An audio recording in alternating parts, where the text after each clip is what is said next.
with work. I appreciate you. All right, we are back with another outstanding episode of Square Table Degenerates. Today we are joined by ECW legend, Mr. Justin Credible. How are you today, sir? I'm doing fantastic. What's going on, brother? I am chilling, man. We are just it's a little chilly out there. It's negative. It's about 26 in Cleveland right now. I know some of my buddies got a lot of snow. It's negative something in Denver today. It's wild out Where there. are you at in Cleveland? Yeah, I'm in Cleveland. Yes, sir. I'm in Connecticut, up all the way northeast, like right in between, like 2 hours from Boston, 2 hours from NYC. So Okay. That's where I'm at. Yeah.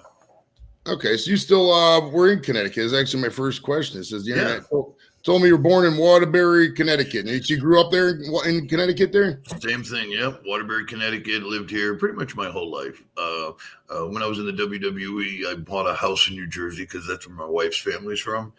But after I left the WWE in like 2006, after the fake ECW, I sold the house and came back to Waterbury because my mom and dad were still living here at the time. So it just made more sense financially because I bought a big ass house. Then when I stopped getting Vince money, couldn't keep it up. So I had to come back to Waterbury, unfortunately. What did your parents do for a living? My mom and dad were both, they immigrated from Portugal in 1970. I was born in 1973. I'm 49 years old. And they just worked blue collar. My dad worked in a factory, and so did my mom. They ended up working for, almost 40 years. And that's how the immigrants did it back then. We have a lot of like the Italians, the Polish, they come over on the boat, kind of, as you say. And, they just grab the spot, and that's what it was, man. But it was great. I had a great childhood, loved, they were great. They were great. It was interesting because at first, without the internet and everything, it was weird to be Portuguese. Like I could speak it fluently because, they were only 3 years in this country. As a little guy, like, 2-3 years old, I learned Portuguese before I learned English, because they didn't know how to speak it. It wasn't until, they learned, and we all kind of, learned together really. But it wasn't until I went to kindergarten that I really started to speak English. So Portuguese is like a first language for me, which is weird, Okay, that's an interesting little tidbit. I didn't know that. Yeah, I mean, but as a kid, you learn anything, right? But if you really go back, it's like who else was going to teach you English unless it was in a school? Because mom and dad literally just came over, Now, did you play any sports in high school? Oh yeah, football, basketball. Which ones did you play? I played basketball. I was the best I was at baseball, but I didn't like baseball at all. It was too boring. And a little bit of soccer because my dad coached the soccer team. My dad used to play amateur, like organized, but amateur soccer in Portugal, where it was not even amateur. It was like minor league clubs before he came over here. So he was very passionate about soccer. And so I tried to do it for him. He's like, I'll manage you, and we have a whole team. And I couldn't, I don't know. I wasn't very good. It wasn't very good at all. What did you follow pro sports teams? Like what were your favorite, like Giants maybe? What was your NFL teams, NBA teams, shit like that? NFL, I didn't like football until much later in life. Like I'm talking maybe the past 15 to 20 years. I don't know why. Just I guess probably because of family. Like my family didn't watch football, American football. They watched soccer. But one thing my dad really had me ingrained was with the New York Yankees, because of where we live. Like I just said earlier, where we live logistically, he used to love. I remember my dad listening to Phil Rizzuto, watching Yankee baseball, or listening to it. Like we'd be going to the beach, and like he'd have AM radio on, and you'd hear Phil Rizzuto and the Yankees. So he was always religious with that. But the number one thing, which is going to sound even weirder to you because it's two different things. My favorite was the Boston Celtics. Okay. I know you can't be a Yankee fan and a Celtic fan, but we were. And I got to watch Larry Bird, Kevin McHale, Robert Parrish, like that dream team from the 80s that won those titles. Oh man, I mean, me and my dad would sit up watching them play Magic, Magic and the Lakers, Kareem and those cats. So yeah, it was great. Like that's what he introduced me to, those kind of epic, cool teams. Good stuff, man. What kind of music did you rock in high school? Were you typical hair metal? Was it punk? What were you listening to back then? A little bit of, I loved everything, and you couldn't back in then. I went to school. Freshman year was '87. Senior year, I graduated in '91. And I loved hair metal, but you only kind of could have one. You were either metalhead or you liked the other shit, the pussy shit, like hip hop or pop music, or hip hop was fairly new. I shouldn't even say hip hop, but like pop stuff.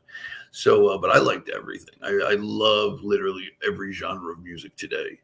I'm all over the board, but back then it was mostly harder stuff, metal stuff. Okay. And what was your first memories of like 80s wrestling or just pro wrestling in general? Would you recall? That's a great question. I'll never forget it, dude. I'd have to say it had to be 1983, 84.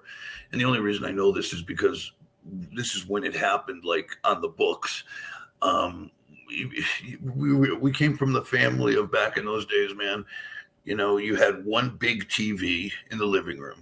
That one, almost it looks like a piece of furniture. And then you might have smaller TVs. It wasn't like today, everybody's got a flat screen, and the kids, everybody's got a flat screen. So my dad had graduated and got a bigger set. So he gave me his 19-inch black and white with rabbit ears. Black and white. I'll never forget it, dude. And I saw Hulk Hogan pin the Iron Sheik because we could get it on Saturday mornings from a New York affiliate with the rabbit ears. And I saw Hogan beat Sheik, and I was like, what did I didn't know. I knew nothing about pro wrestling until that. And I was like, and you could say that ruined my life. There you go. Sent me down that path of wrestling that I never could get off, man. It was just magical. That is so awesome. You actually projected and stole my next question. I swear. I was going to ask, where were you when the Hulk Hogan beat the Iron Sheik in 1984? That's so awesome, bro. I love it. That's awesome. Oh yeah, man. So what did you do when you got out of high school? Were you any thoughts to go join the service, to go to college, like the first couple years before you got into the wrestling stuff? What were you trying to do?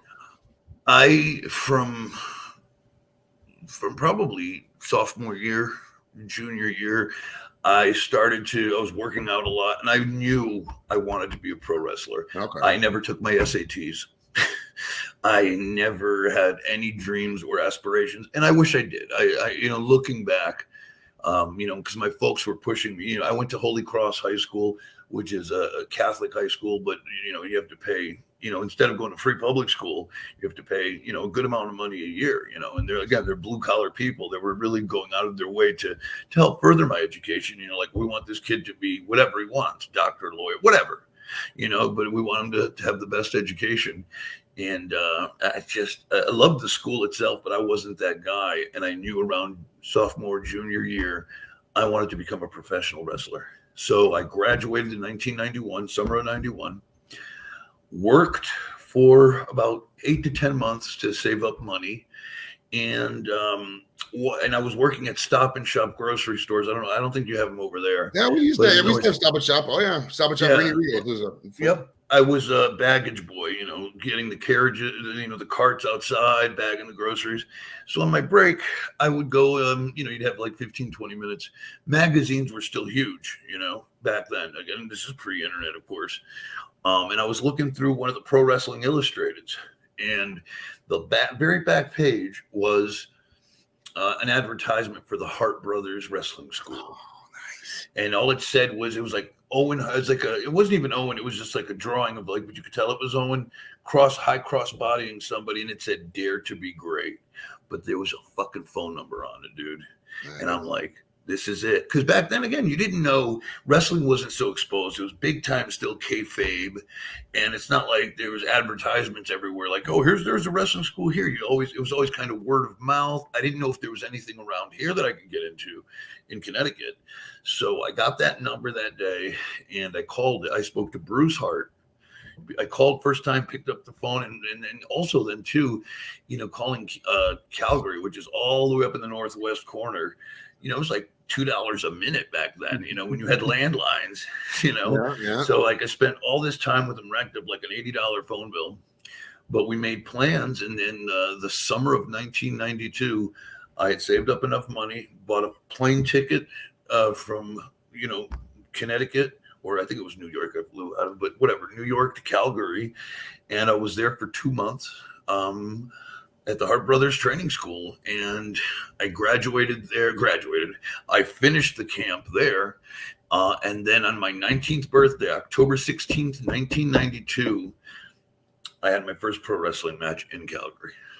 Okay. Did you win or did you lose them? Did you win or lose? I won the first match. I won my first match. Okay. Because it was me and this other kid that I went to wrestling camp with. He wrestles in Canada called Big Daddy Hammer. And quite successful up there, but never really broken in the States. But anyways, it was him and I that kind of were the breakouts of the school, and the guy that was running the Heart camp was also running this promotion. And it was like in front of 50 people, you know what I mean? Right. Yeah, we just I felt comfortable, because it's my buddy from wrestling school, and we had like our little, match that we'd probably done a million times in front of nobody at the gym. So it was great, and that's when it started. So literally, like every year, that's my birthday is the anniversary of my first match. So I think right now, if I started in 91, how many years, or 92, how many years do I have? Am I at the 30? Yeah, it'd be 30 right this year, yeah. So I just started the Jericho 30 tour, because Jericho, a funny story, Chris Jericho and Lance Storm were at the same place the year before me. So Jericho and Lance would come through because they were bouncing at a local club because they both lived in Calgary as well. So they'd come through and train with us, on their time was off from whatever they were doing. So, and Jericho ended up being like my fourth match ever. I have this somewhere on VHS. I just don't know where. I ended up working. I had 10 matches in Calgary. We used to work every Friday night. And I think I have matches with one match with Lance Storm, one match with Chris Jericho. And it would be pretty epic if I could find it, because it was before any of us were anything. I mean, I had a flat top with the rat tail, bleached blonde. I was trying to be like Sting. It was hilarious. It's fucking hilarious, All right, so you're doing the first couple up in Calgary. How or what did you hear of the WWF? Was this the same thing, like a magazine ad? Did you word of mouth at that point? How'd you get down to the States and start, knocking out? Sure. Well, when I came, I was losing. I mean, there was no money. I never got paid for wrestling up there. So, and I couldn't get a job in Canada because I'm a U.S. citizen. I'm there for a short amount of time. So when I was there, it was like we wrestled every Friday. I did 10 weeks because I remember having 10 matches. So after that, it was like right pre-Christmas. It was Christmas of 92. I'm like, I run out of money. I'm literally starving. I went from being like 225, all gassed up, to like 195, like starving. Like I remember having to buy a gallon of chocolate milk for like a couple of bucks, and that would be all I'd have for nutrients, because I couldn't afford anything else. Literally, like if some fan, like girl would buy me a cheeseburger or a hot dog or something, so at the show, that'd be like, woo. But I was like, it was too much, you know what I mean? And I kind of knew, I just wanted to get my start there. So I come back Christmas of 92, around January and February 93, no communication with anybody. I don't know anybody from the local scene, even though there was a robust scene. Still, when you don't know anybody, and again, pre-social media, or you had a telephone. That's all. If you didn't have any contact or didn't know, it was very hard to communicate. So I took the chance. I saw WWF at the time, house show in New Haven, Connecticut, which is about 30 minutes from my house. And the Hearts taught me this, don't be afraid to show up to a show with your gear and be like, hey, if you ever need anybody, if somebody doesn't show, flat tire, whatever, I'm here. So I had the balls. I went by myself with my little bag, 19 years old, 20 years old, whatever, walked into the WWE locker room. I'm like, and I met Tony Gurria, who was a longtime agent there. And today a very good friend, by the way. And I was like, sir, my name is PJ. I was trained by the Hearts. And he goes, oh, really? And so that was a great in right there. Right. I had some cachet. So I'm like, if you need anyone or if no one shows up, I'm here, sir. And he goes, well, sit right over here, watch the show and, whatever. So I watched the show, nothing happens. And as I'm leaving, I just went to thank him. I'm like, thank you, sir, for the opportunity to, hang out. And so it was a pleasure. And he goes, I said, and he goes to me, well, do you want to start? We are having a new show called Monday Night Raw. We're starting where we tape every week in Manhattan.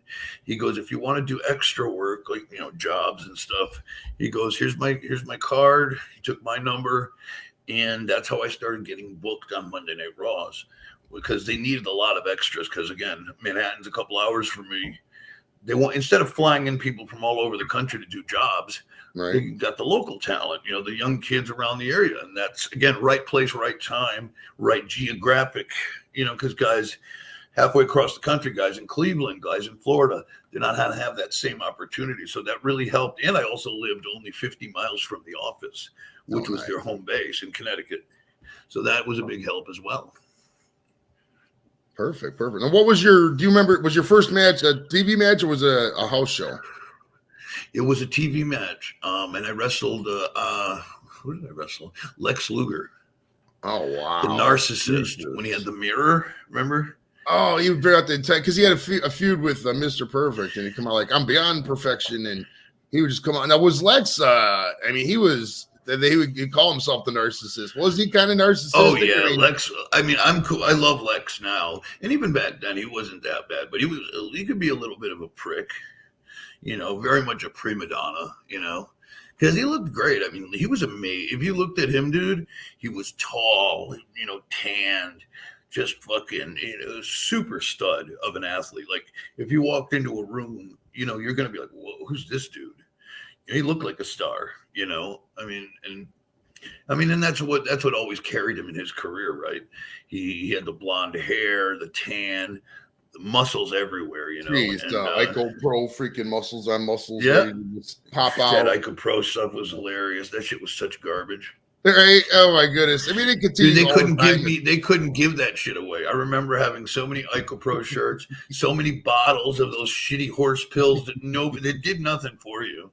They couldn't give that shit away. But anyways, so yeah, that was the start. And at the Manhattan Center, that old, that first building. Right. I remember it's kind of like TRL for the WWE. They just have a couple hundred people standing around, just a match. That was a hundred people, yeah. And it's like an old theater, in Manhattan. It's actually a great building because it has like 3 or 4 different arenas, believe it or not, in this huge high rise.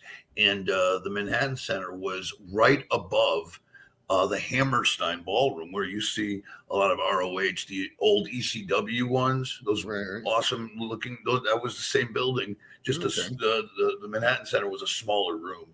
Okay, nice. All right, we got a question from Jules. It's kind of off the wall, but she says, "Did you, when you could just talk about chest shaving in general? Like, most of us have amounts of chest hair from Europe.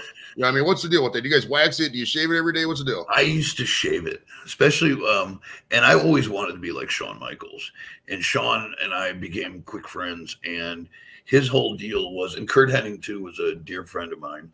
It was like, when you're a baby face, a good guy, you shave. So I just take a Bic to it, go in the shower, just it sucked. It was horrible. It was so painful. Not even painful, just like you get scratchy and itchy. But he goes, if you're a heel, you could let it grow because you look more like, in those days, it's like you're clean cut if you're a good guy. And if you're a bad guy, you're like mean and burly and you have chest hair. So that's how if I was a babyface, I'd shave it. If I was a heel, I didn't. That's awesome. We had a question from Squirrel. We already talked about this earlier, but his parents are actually from Portugal. They came over in 1970.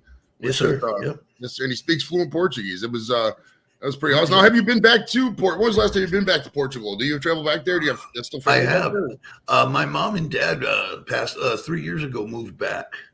Okay. They sold my childhood home here, and they moved back. Because to them, it's like they're older, they're on their retirement, Social Security. It's like we could take that money because they're dual citizens. they're U.S. citizens and Portuguese citizens. So it's like I'll take that money and we could live such a better lifestyle there. You know what I mean? Like rent is cheaper, every food is cheaper. So the money they have every month there, they live like kings. Where here it's like you're not struggling, but you're not. You know what I mean? You're always pinching the penny. So they're like, let's go back to and enjoy it because it's a beautiful place. And I have been back there several times. Not recently, but when I was younger, I was there a bunch of times. I still have an aunt and uncle there, cousins, and like I said, my mom and my dad. Now, did you? Which part of Portugal? I spent a little when I was in Spain with the service. We went to Portugal for a little bit, like Lagos and the Mediterranean stuff. Yeah. Right down that part, or you up there where you're at too, or where are you at? No, we're Lisbon is on the coast. Right. And that's the capital. That's where you fly into. Where we are, it's a small town called Coimbra, which is about 2 hours east, kind of in the heart of Portugal. Okay, cool. So every time we'd fly in, you got a couple hours drive out there. But again, it's a small town, but it's just so different there. It's really cool. And I actually, on one of those trips, my aunt and uncle took me all the way down to the coastal part of the coastal but Atlantic Ocean, all the way through the south into Spain. Like we did it in one day, kind of stopping at little ports, beach, all the way like the Mediterranean and stuff. Just done a bunch of that kind of just beautiful places. Oh, for a month when I was there, I was there for a month in June. Spain was awesome, dude. Oh, dude, Spain was where I was at, and in June and People July. Don't understand like how wonderful those places are. The Mediterranean is just gorgeous. I mean, the women just walk to the beach, just topless beaches and stuff like that. I mean, it's just every town is just amazing. I mean, it was a little hot, but I mean, you're by the ocean. Who gives a fuck how hot it is? You know what I mean? It's beautiful. The food's fantastic too. They have great food. Oh, unbelievable. All right, we got Brian says, I love when you were in the Impact Players in ECW with Lance Storm, and I think it's supposed to be Lance Storm and the Tombstone, and you used to do it. Okay, cool. Yeah, thank you, man. Blake says, Mr. JC, huge fan. I've always wondered, were you part of the clique? I've heard you were, and I've heard you weren't. I've never put a definition on it. I mean, people like to do that. I mean, I was friends with Scott Hall. I was really good friends with Shawn Michaels, X-Pac, 1, 2, 3 Kid. We were really good friends.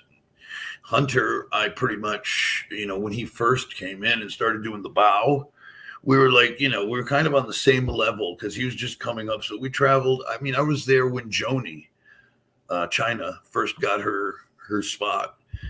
She just came in. She was like Hunter's, like, not girlfriend necessarily at the time, but, they were buddies from the Boston area. So, again, that's who I traveled with. That's who I hung out with. Now, if you guys, I think people say I'm not in the clique more because it was never marketed that way. Right. But I don't want to for me to say I'm in the clique. I was just with my buddies. If you guys want to include that, that's cool. If not, that's cool too. But perfect. It is what it is. All right, we got merchandise. For merchandise, though, I wish I was in the clique. Right? That sucks because I got all the heat for it. Trust me on that. All right, we got a question on the show. We ask everybody: the Beatles or Queen? Who would you pick out of those two bands? Queen, 100%. 100% Queen. I love Queen. Queen's rocking, man. We listen to Queen all the time. All right. One of the greatest. All right. Squirrel says, King Diamond or Cinderella? Make a choice out of those two bands. You're going to kill me, but Cinderella. All right. There we go. Right. I never, to be fair, King Diamond was not on my radar. And I don't love Cinderella, but at least I'm more familiar with their work, to be fair. I'd be the same here. I barely even heard of King Diamond. Yeah. All right. And Dorito wants to know, have you ever smelled what The Rock was cooking, asking for a friend? I don't know what that means. He's probably being silly. Yeah.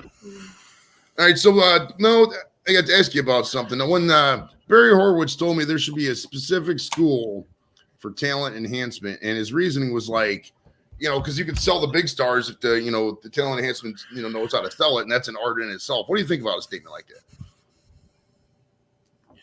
I know where I feel where he's going with that.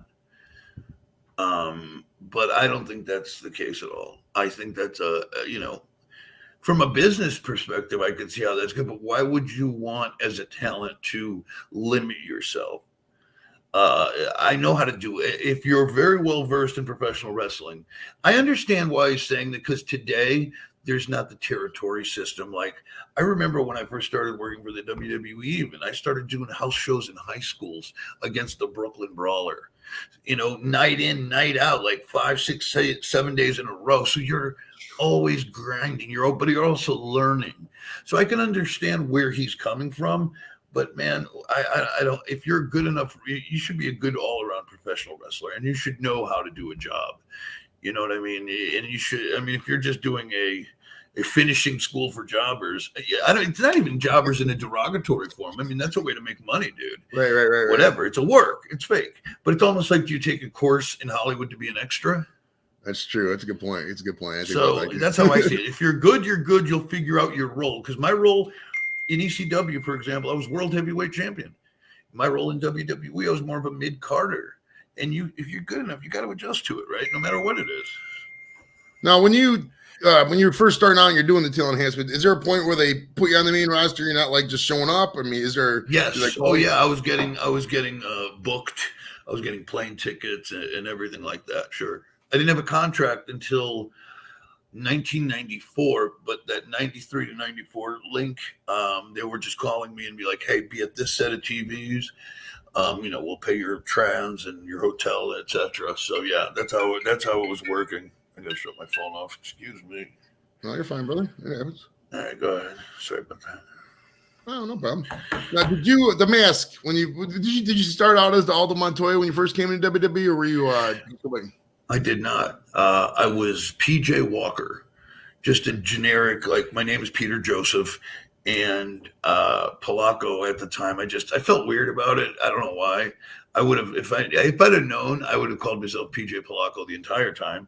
But I just felt Walker was something almost like a PJ Smith, like just something kind of generic, because I wanted to call myself PJ Skywalker. Like that would have been my in air quotes, because I wanted to be a high flyer.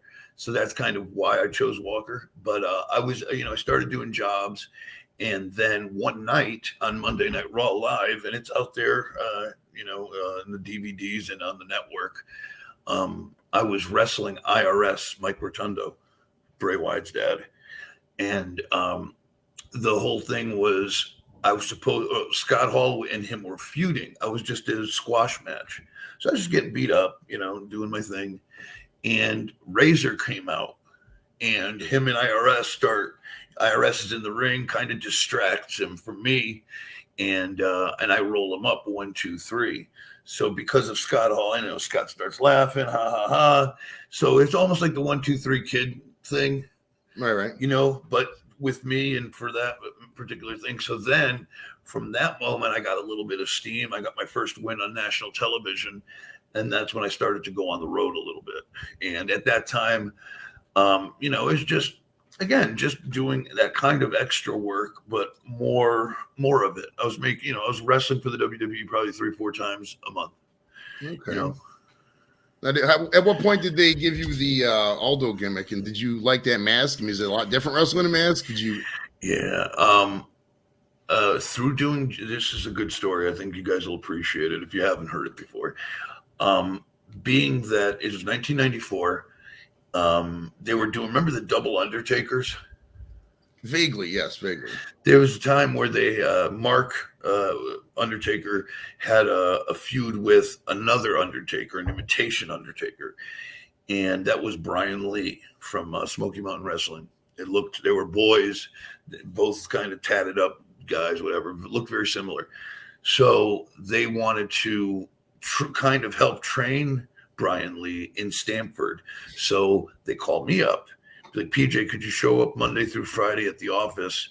We're setting up a ring. You could work with Take and to get Brian Lee ready because we need him on TV on Monday Night Live as the double Undertaker to do this big match. So that week I go into Stamford to work with them, just kind of do bumping for them. And Taker was there showing them this is how you do it. So just a lot of bumps, but you get to hang out and stuff. On the Friday, the last day, Vince and Pat Patterson come down for a dress rehearsal, which is like, now I'm like, there's 4 or 5 of us in a room and Vince McMahon's there.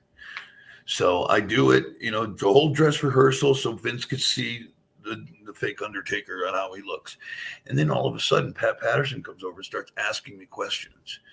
Where were you trained? What nationality are you?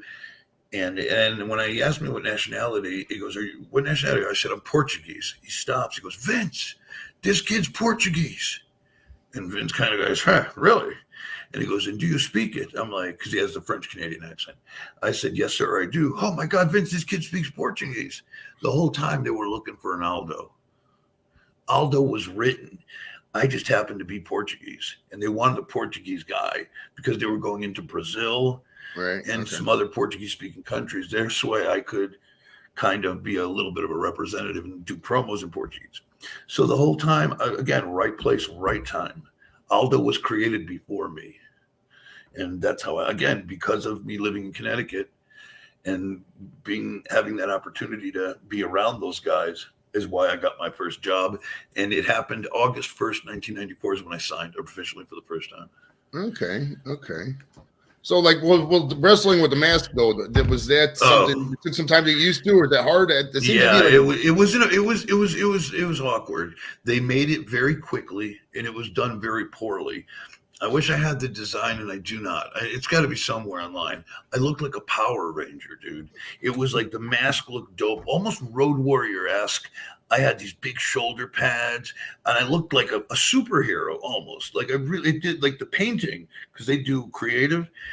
I'm like, oh shit, I could, And then when I got the gear, I'm like, the gear looks just like foam, and it was very cheaply done, quickly done.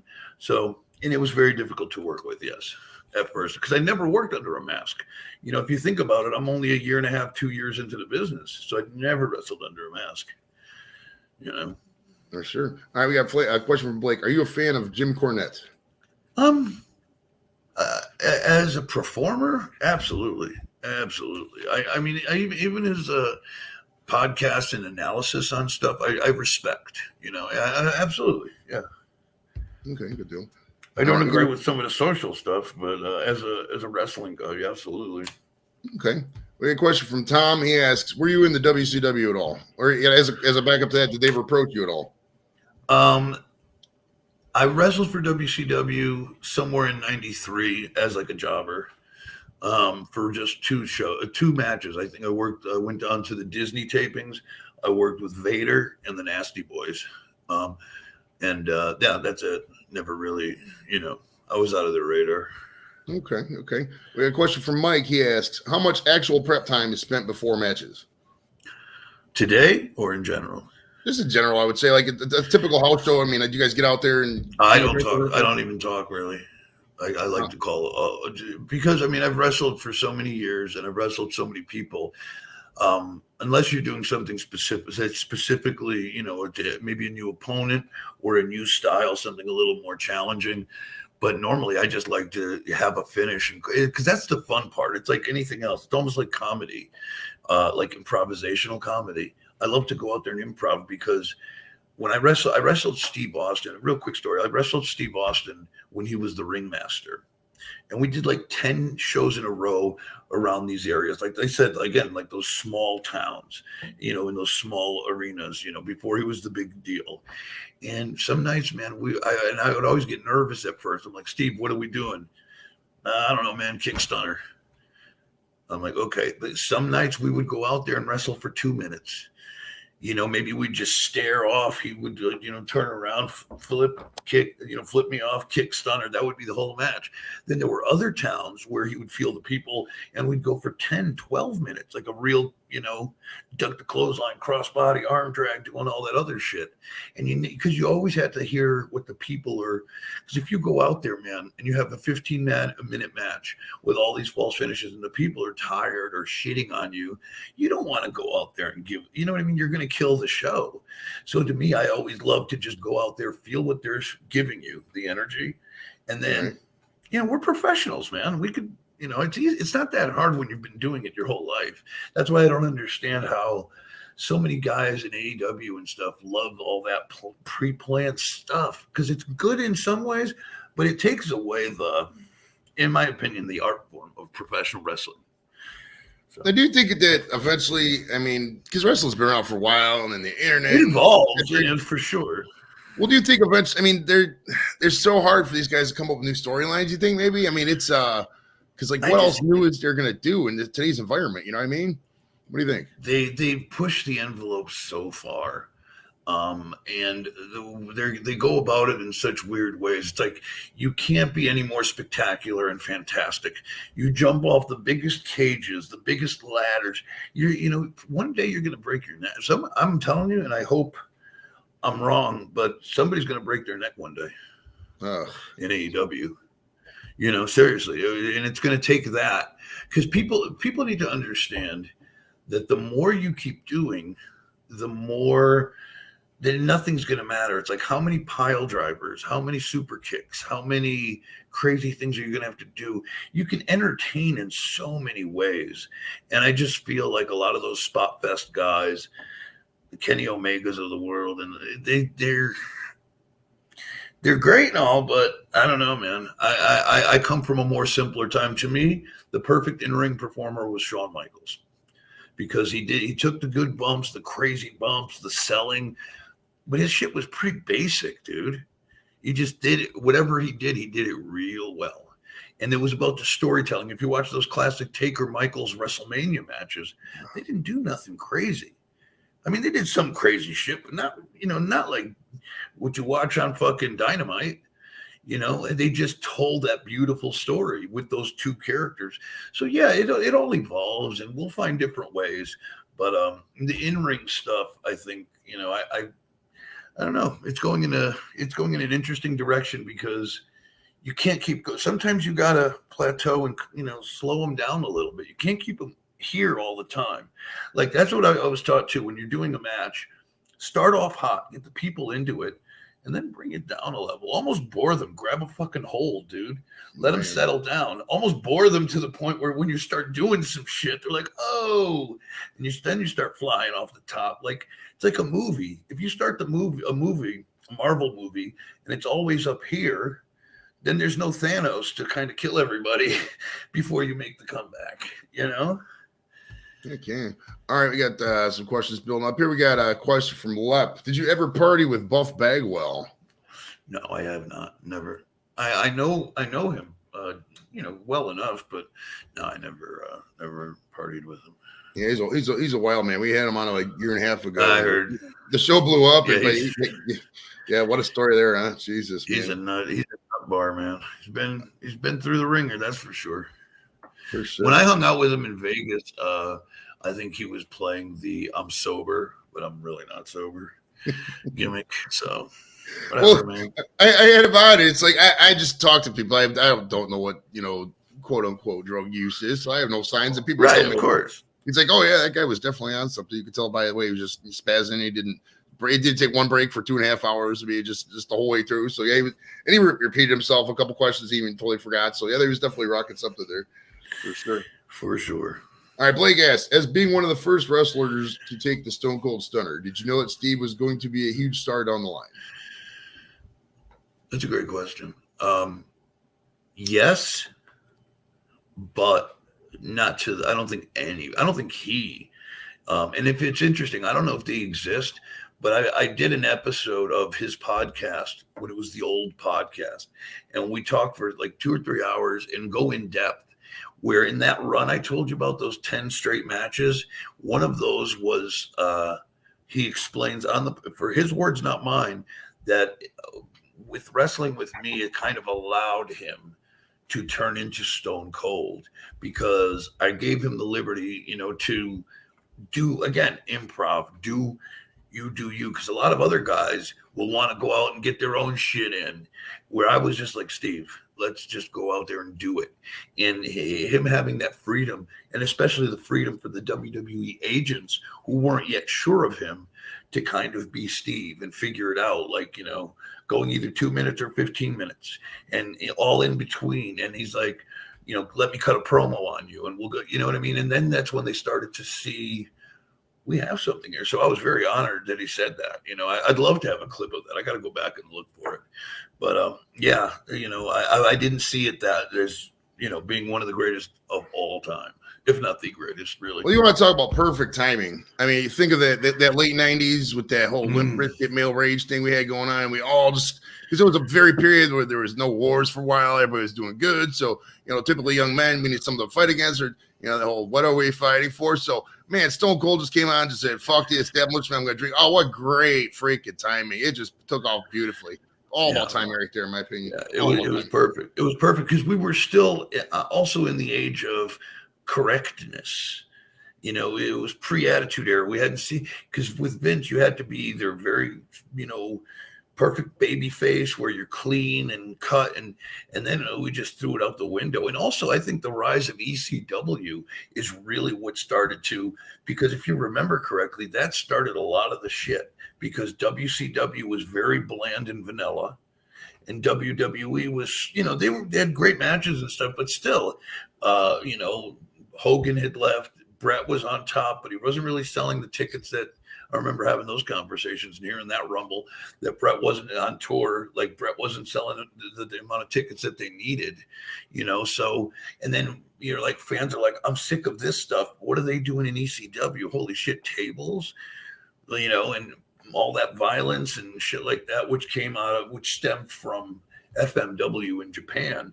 They were kind of doing all that barbed wire tables and explosions and shit like that. So Paulie kind of saw that as, let's just be different from, if you really want a different alternative, so I think ECW also had and then WWE obviously interjected that into their mainstream. Heck yeah. Now, you say your first match was against Lex. Now, was there ever a match you get in the ring where you were just kind of starstruck? Were you ever starstruck at any point, or was it just always a job kind of going along? I was never really starstruck at all, but I was scared, for sure. I remember wrestling Rodney, Yoko, and I love Rodney. God rest his soul. I ended up, actually, it's a funny story. I had his last match before he passed away in 2000. 2001, because he was, whatever, he was overweight. He wasn't doing well health-wise, but my friend ran an indie show, and Rodney and I ended up being a tag team and working this small indie right before he passed away. But Yoko scared me. He was just so big. And you got to understand, when you're in there against those guys and you're on live television, to see television today, I don't know how these kids perceive it, but when you're working for the WWE, especially in those times, because it's not total kayfabe, but there's still a lot of kayfabe. Trust me, at least in the locker rooms there were. And you're in that ring, dude, and the bell rings. There's nobody to hold your hand. And you got this guy like Yoko coming at, and he's, he needs to get over and look good. And it's not, it's just so fucking intimidating, man. Because if they wanted to, they could kill you. They could beat the fuck out of you, dude. You've seen jobbers get beat up before. Oh, so, and even though Rodney was super cool with me, and but he was one of those guys that scared the fuck out of me, for sure. Taker, not so much. Taker was such a good guy, dude.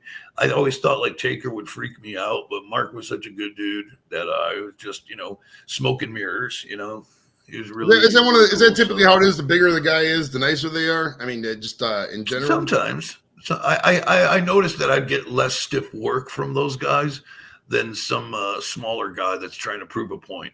Because a lot of those guys have a lot less experience, so they think if I hit you harder, it's going to look better, which it doesn't. Because if you hit me really hard, I can't sell it. So if you punch me right in the face, I'm going to go, asshole. But if you punch me and I could sell it. You know what I mean? So a lot of kids haven't figured that one out either. Excuse me. All right, no problem. All right, I got another question from Blake. He says, what was it like to work with Francine? Always loved Sonny until I saw Francine. Yeah, Franny was great. She was so good. She was so talented. And she was perfect for ECW. I don't know if she would have worked on the main stage of the WWE because, there's so many beautiful girls, and not that Francine wasn't beautiful. She certainly was, but I think she wasn't a trained wrestler either, so I think she had that against her. But in ECW, she was literally like, that was white trash Philly, and they loved that. And she did it on purpose. She knew what she was doing to play that trashy. person that in South Philadelphia, that's like the fucking prom queen, you know, and it's a very niche little thing, but she was fantastic. She took great bumps, and always would, man, she was always there to do her spot. She wasn't afraid, super hard worker. I loved working with Francine. She was great. Good stuff, man. Good stuff. Now, when you had Jim Beam pouring down your throat, first off, was that actual alcohol in there? And secondly, was that symbolic kind of you being done with the WWF? It was real alcohol for sure. And the point, and this is again the kayfabe stuff. Somebody suggested to use iced tea. And then I think it was Cornette or somebody, or Bruce Pritchard, one of them. Well, people at ringside, I want them to be able to smell the alcohol. So, you're still, again, trying to be that shoot, like, because what are you worried about the first two rows in a 10,000 seat arena? But that's how it was. So, yeah, that was real. I didn't know that was going to be it for me. So I had no idea at the time. I kind of, that played out in a completely different manner. But if you look at it, yeah, I guess it could have been, but it wasn't done for that reason for sure. Okay. On a scale, you don't have to answer if you want, because I don't want you to hurt your reputation. On a scale of 1 to 100, how would you rate Vince McMahon as a person?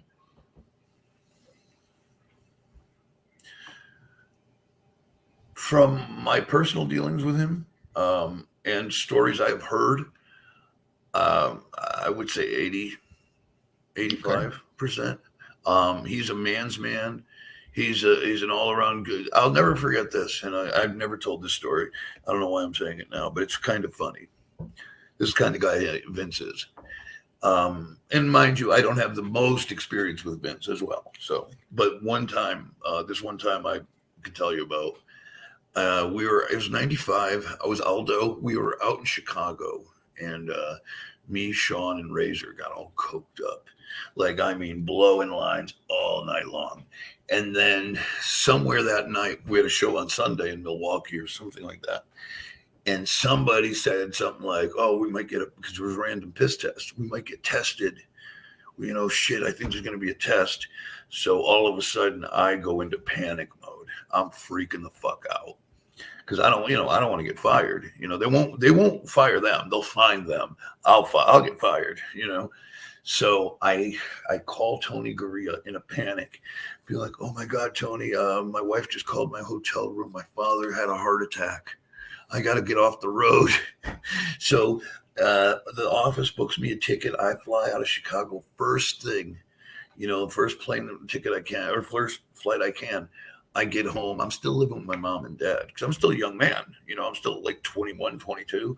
So and I'm on the road so much, no reason to have a pad of your own.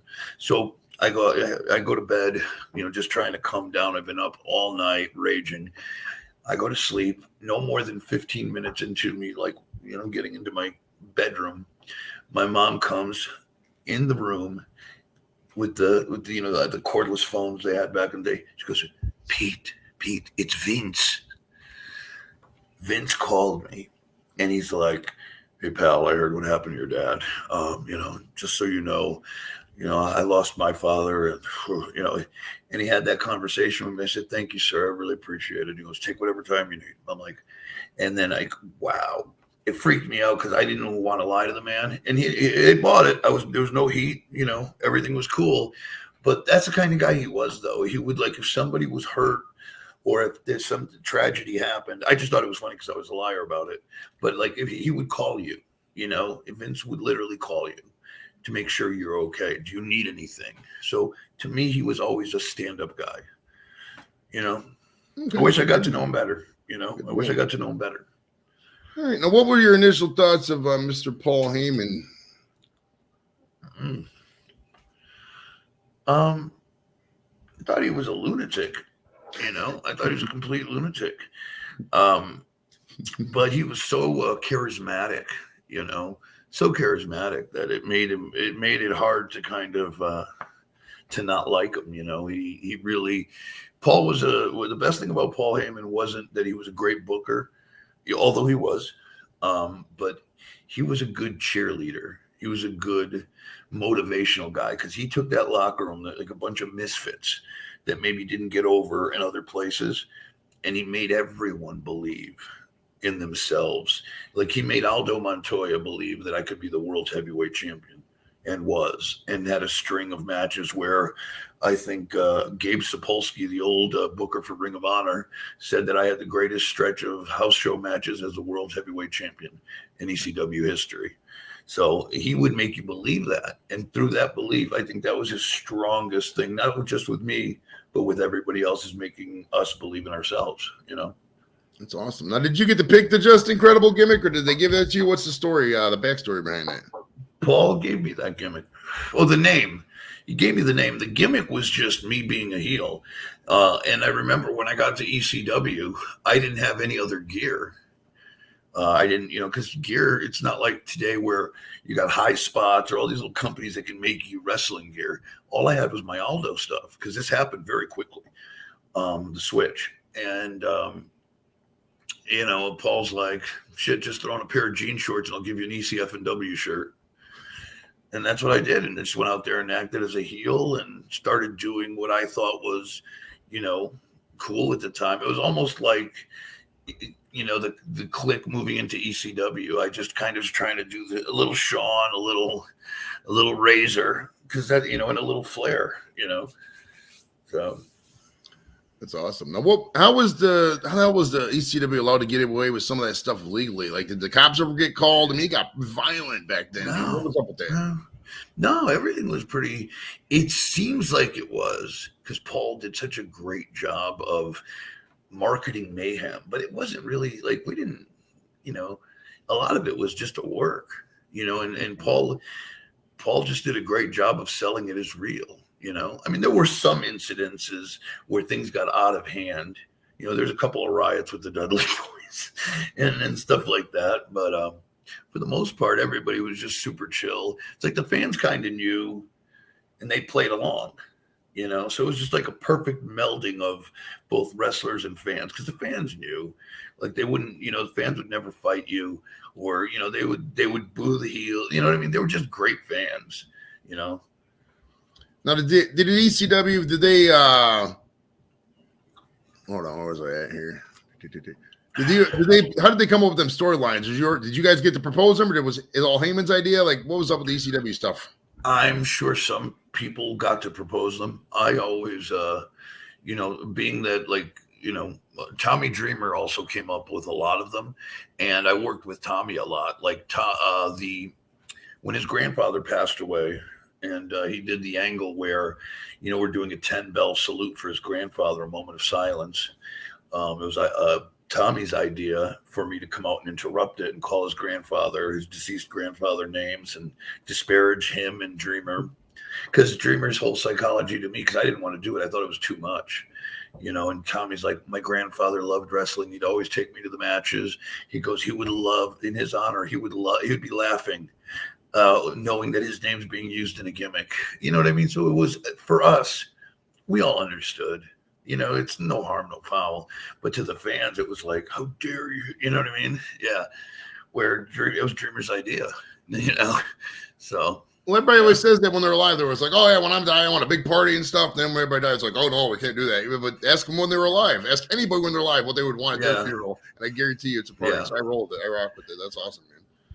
All right, this is a good question from Mike. He says, what's the craziest unscripted shit you ever saw happen in the ring? Ooh. That's a good question. Oh, my God. I don't even know, man. I mean, there's so many files in the computer. It's a hard one. I don't have anything that comes to mind. I could give you this one, only because it's my own personal thing. When it was me and Tommy Dreamer headlining Heatwave 2000, we had a Stairway to Hell match, ladder match with barbed wire. We'd sold out the Olympic Auditorium in LA, famous arena, about 6,000 people. And XPW, unannounced, got involved in the match and started a huge brawl as Dreamer and I are on live television trying to do a pay-per-view. I think one of the XPW girls hit Francine, and then then me and Dreamer are in a face off in the ring, right? Trying to do this is the main event of the pay per view, and this rival company is fighting Francine, and then all the other wrestlers spill out, and New Jack, and they get him out of the arena, and they're literally fighting them in the streets of L.A. There was a huge brawl. Cops were called, but we pulled off the pay per view. But it's certainly like fans knew what was going on, and half the building kind of was watching the fucking real fight, and me and Dreamer are like, great, this is our main event now. Took all our attention, thanks. But that's great. I guess that would be a good unscripted moment that I could think of. All right, Blake asks, have you ever met Haku? If so, any stories? Oh, yeah. No stories, unfortunately, but what a nice man. I know he has the reputation of being a very tough, you don't want to fuck with Haku, but he is a wonderful human. Like if you saw him, you would not know that he is that guy. He's the kindest, like gentlest soul until you probably piss him off or get him drunk, either one. But he's a wonderful man. Nice. All right. Blake also asks, did Sandman ever have a problem with you using the kendo stick? No. Nope. The reason I got the kendo stick too was when he left for WCW. The angle was I took the kendo stick from him to symbolize my reign as hardcore now, since he's gone, just to kind of riff off that. So when he came back again against me.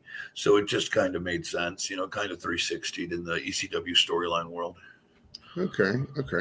Now, would you say that winning the ECW was your high point of your career? Or if not, what was the high point of your career? I think so. I hate that it happened so early, and I have such a huge portion of my career, But yeah, no, for sure. I mean, look, it was a special time in the 90s, late 90s into the early 2000s, and I doubt we'll ever see something like that again. I mean, if you think about it, WCW was doing great. Right. ECW was like on national television. We were drawing 5,000-6,000 people a night as well, and on pay-per-view and on television. WWE was this juggernaut during the Monday Night Wars. So for me it was like back when it was WWF, AWA, and NWA, WCW, whatever. It's right. Like I was the world's heavyweight champion in one of the 3 top promotions in the world. I think that's pretty cool. I'll take that. And I was a 2-time tag team champion as well with Lance Storm. So I think that was, definitely, because when you're the world champion, I know you didn't win anything. You don't really pin somebody, but it says to you that the boss, Paul Heyman, one of the greatest creators and bookers of our era, if you think about it, he has the confidence in me to go out there every night and to main event the show. I just wish, at the end, even though I main evented the last 2 ECW pay-per-views, I wish we didn't go out that way, because I was supposed to win the title again and feud with RVD. That was always the big thing, because if you notice, I know nobody noticed, but in storyline, Rob Van Dam and I never touch.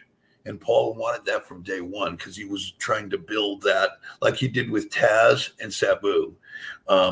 These 2 never touched, and when they finally do, holy shit. And I wish we would have gotten to that, but it didn't happen. So now, was ECW and to a lesser extent the WCW, were they kind of destined to fail back then? Because I don't recall they were really making much money with the way they were storing money and stuff. And what was behind the financials? Do you think it was just inevitable? Was there any way it could have continued at the way it was doing, or what? WCW was inevitable. Well, it wasn't inevitable. It ran that way for a very long time. But they were throwing money around because Ted Turner, and he loved wrestling. I mean, like Horace Hogan was getting like $300,000 a year, dude. It was ridiculous, and guys like that were just on the payroll. So until Time Warner took over and another cut, that's what caused them to go into the red, because if Ted Turner would have kept power in WTBS and that whole corporation, I think they sold it to, Ted had a smaller stake in it, but it was sold to like Time Warner and Viacom or something like that. So that was bound to happen. ECW could have made it. It barely, I think Paul could have saved the company. He certainly, we were doing good business. That's the sad part. And not only myself, but Tommy Dreamer will say this and corroborate this. When we went out of business, we were making the most money we'd ever made as a company. House shows were at its peak. If you watch every pay per view, we've sold out the arenas. Every we had action figures, we had the video games. Everything was, but we had just gotten into so much debt in the other years when it was just the ECW. We were just like in Philly and New York, Right. and like we were branching out everywhere, doing rock star business. I think Paul was tired because he was the main guy trying to hustle deals, and he had a couple of financiers on the side that were more like loan sharks than real money guys. So he was just getting deeper and deeper. I think he was just tired. I think he was Okay. tired, and I think he saw an opportunity to close up shop, although he didn't say it to us, and kind of go have his run and make. Let me not go crazy trying to make payroll, and just go have my own run. Right. But the thing was, and the reason that even got that way was because Paul was paying so much money to keep talent around. I was making $2,500 a week. That's not bad money, dude. You know, $2,500 every single week. That's 10 grand a month. That's a good living to work, 2 nights a week. Back in the And I 90s, know, hell yeah. I know Van Dam, those guys were making like 3 grand a week. Some even like I think Van Dam was making 4 grand a week. I think he was the highest paid guy, but still, that's a couple hundred grand to work in the greatest company in the world, to not have corporate bosses fucking up, your shit. It was heaven, it was Heck great. yeah. All right, Blake asks, you had CM Punk's debut match in WWE's ECW, the only match my dad ever watched. Any thoughts on Phil and his career? Not really. I mean, I think he's very good at what he does. Obviously, he's a great performer. I just think that I don't even know his whole situation. I just know that he certainly has a way of looking at things kind of more akin to the way I look at things. And I think the younger generation just does not understand it. And I think Punk could come off maybe a little indifferent. We had to, I guess we had to have so much respect for the older generation, and we had to do things a certain way. You really had to kind of pay your dues, really, to get the respect of the veterans. And I think when he came back, those kids maybe weren't paying the respect that he felt. It's like, I had to keep to pay my respects to veterans for way too long. Now finally I get my break, where these kids, I think, are just, I don't think they understand in AEW how wonderful they have it. They were probably a couple of years in the business, have a handful of matches, and they're making like crazy amount of money. So I think that was more of his thing, where it's just, I don't think they understood him, and I don't think he understood them. Right, totally. All right, we got now, did you or ever, if you did cut yourself, or how many times did you cut yourself? Was blading a common thing back then? Oh, you could see the scars. Okay, shit. Yeah, I didn't do a lot of it, but this is actually more from my indie work, to be honest. But yeah, I mean, I never really went crazy. I just would like do a little poke or two, but nothing, All I right. do it in indies now because I'm fat and lazy, and I don't, at least if I got blood, I'm giving the people a little bit of a show. I'm certainly not going to bump. All right, Shredder just says there are so many wrestlers. It's an honor to talk to you. That's awesome. Oh, thank you. Thank you. All right, Mike says, you don't have to answer if you want to, but what is the biggest ass? Was any big assholes behind the scenes, like a well-known guy, like fuck this guy kind of thing? Yeah, there were. I don't know who though. Let me think. I like to think, because I really want to give you a real answer. I just don't want to say a name just for that sake. Right. I feel you. There aren't many though. Who did I not get along with? You know who I really didn't get along with, and he's not a big deal. But what's his name? The fake Hart, Teddy Hart. I know it does't mean like ECW, WWE, but I don't know if you guys know who Teddy Hart is, but I could not stand him. Dang, it is what it is. All right, now who is your hero? Angie asks. In life, I don't know. That's a good question. My hero in my life would probably be my dad. for sure. My hero in professional wrestling, um, I'd say Ric Flair. Either Ric Flair or Shawn Michaels. Both very close. Both very close. We have a wrestling expert. Squirrel says Teddy Hart is a fucking tool, so he corroborates Yes, he is. your Yes, he story there. is. That's awesome, man. Now, do you guys smoke some weed back in them ECW, even WWE days? You guys a lot of weed? Because I'm one big weed smoker over here. Did you guys get to partake and just not get caught back then, or what was going on with that? We certainly smoked, but it wasn't like it is today. Like now, like everybody smokes. It's Right. very accepted. You just have to be careful because it stayed in your system for so long. So I never really smoked weed back in those days, or when I was in WWE. Because, like I said, and the reason we took so many pills and drank is because as long as you had a prescription, a legal prescription, which we all did, you could take that instead. With weed, if you smoke a joint, and that could be in your system for a couple weeks. You know what I mean? You never know. So I certainly didn't. Those guys did a lot more because I didn't want to get busted. You know what I mean? Like I freaked out when I did coke that night, so I didn't want to chance the to rock the boat too much. Right. And what was just some of your fond memories of takeout places to order from the road? Any favorites like you traveling? That's a good question. Not really. I know that there were some places that I'd love to go. When I was in Florida, like we had like a good sushi spot, but at night, man, you never know what you're gonna get because everything is so. We get back so late, depending on where we're staying, that sometimes it's just some shit pizza place because that's all you can get at 2 a.m. You know what I mean? Right. So unless you're in a main city, you know. Oh, any favorite? Have you ever been to? Since we're from Cleveland, you ever been to Cleveland?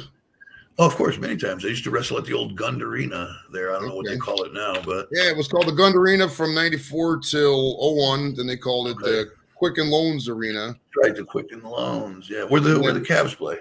Yeah. And then now it's called the Rocket Mortgage Field House, which is Jesus, they're always changing the names. Right. Corporate naming rights everywhere else, man. Oh, they're talking about any this. They're not really. They're just naming the old wrestlers. But do you ever run into these guys, Ravishing Rick Rude, Jake the Snake Roberts? I have run into both.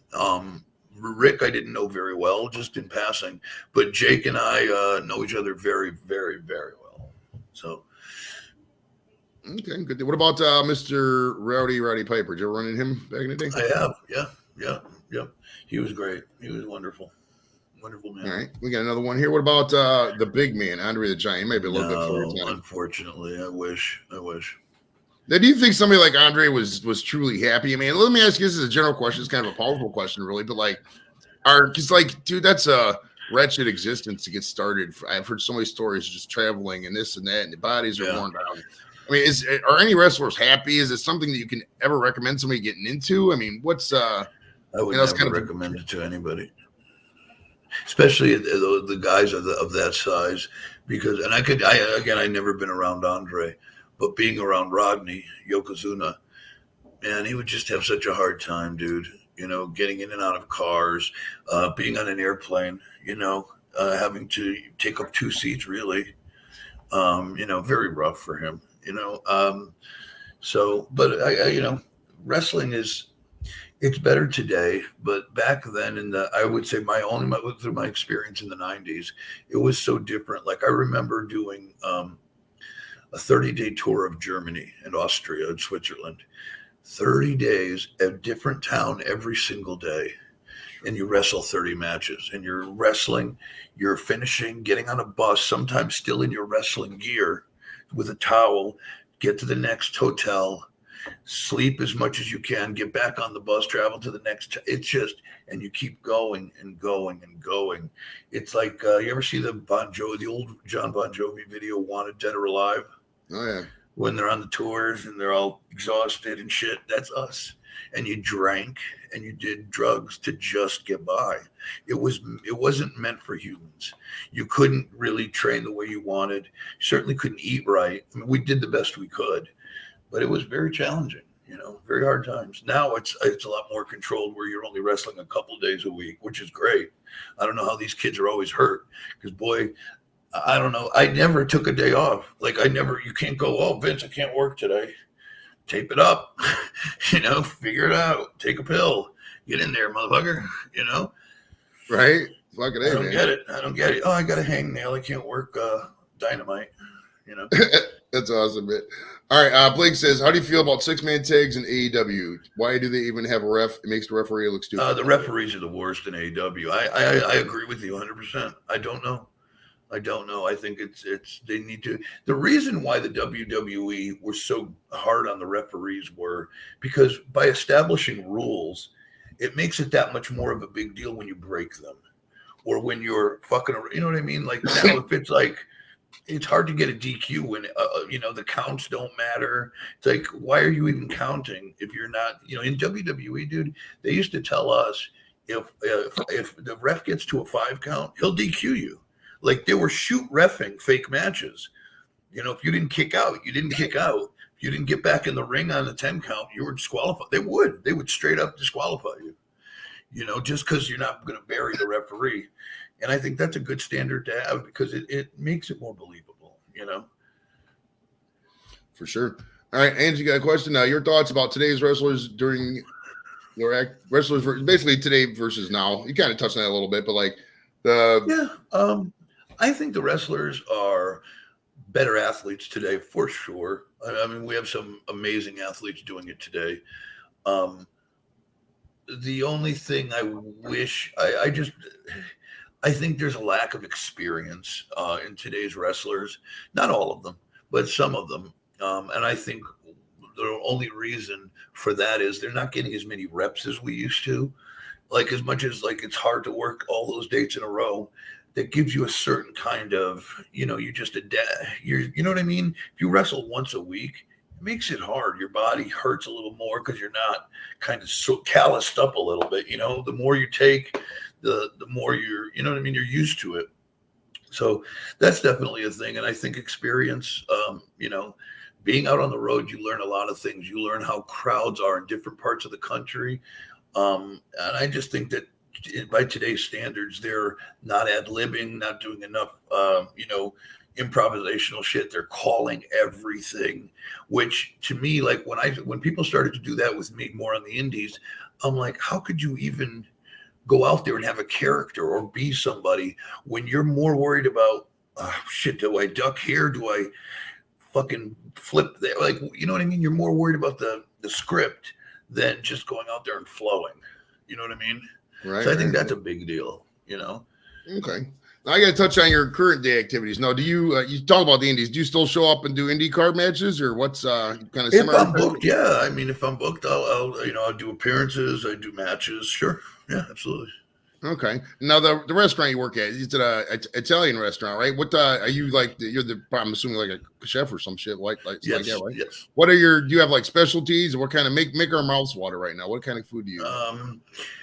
We have what I love. One of my favorites is I like to do a chicken parm with spinach, like a fried garlic spinach, and then you add like a couple pieces of eggplant and we use this fresh burrata mozzarella cheese that's just mouth watering. It's like it just drips all over.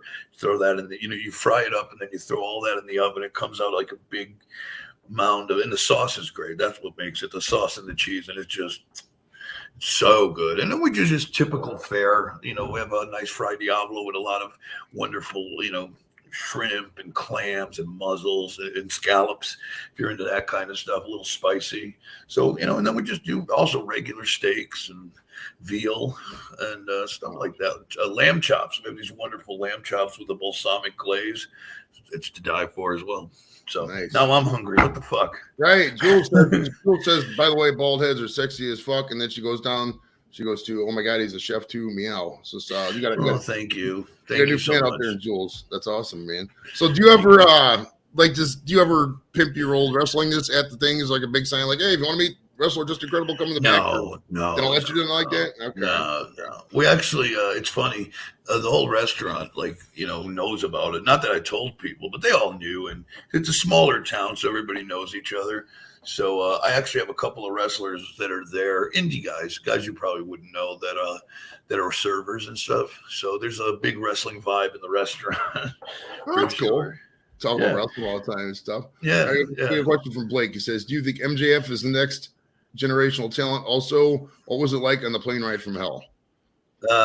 First part of the question, yes, I do think MJF is a generational talent. I think he's going to be. I know him a little bit, and I think absolutely he's going to be that guy if he doesn't get hurt, and I hope he doesn't. I hope he stays healthy. And the plane ride from hell was everything they say it was. It's funny because I don't remember it as much as, I mean, that was a long time ago, 2001, and I was fucked up myself a little bit. So I think now I don't even remember it. I just remember the stories more than anything, because if I really wanted to think, I could just remember where I sat. I was like in row 6 on the left side, and Scott sat right next to me, and I was babysitting him the whole trip. And then a lot of the action happened. Like Vince was a couple of seats down, and Taker was all the way in the back. And but that's it. There's just so much going on at the one time. It's crazy. Where is your restaurant? Can you plug it? Oh, it's in Thomaston, Connecticut, right off of Route 8. If you're familiar with the Waterbury, Connecticut area, you'll know exactly where it is. So Chow Restaurant for sure. Okay, nice. Good stuff, man. All right. Well, I would like to thank Mr. Just Incredible for coming out. Thank you. I hope it was good for you guys. It was great, man. Yeah, and like I said, work happens. It's a good example of real world stuff for all human beings. Live TV. I mean, sometimes you're scheduling it. Thank you for coming out, and we'll see you Friday, guys. I don't know what we're gonna talk about, but we'll have a good time. All right, thanks for coming out, guys. Talk to you later. Thank you, guys.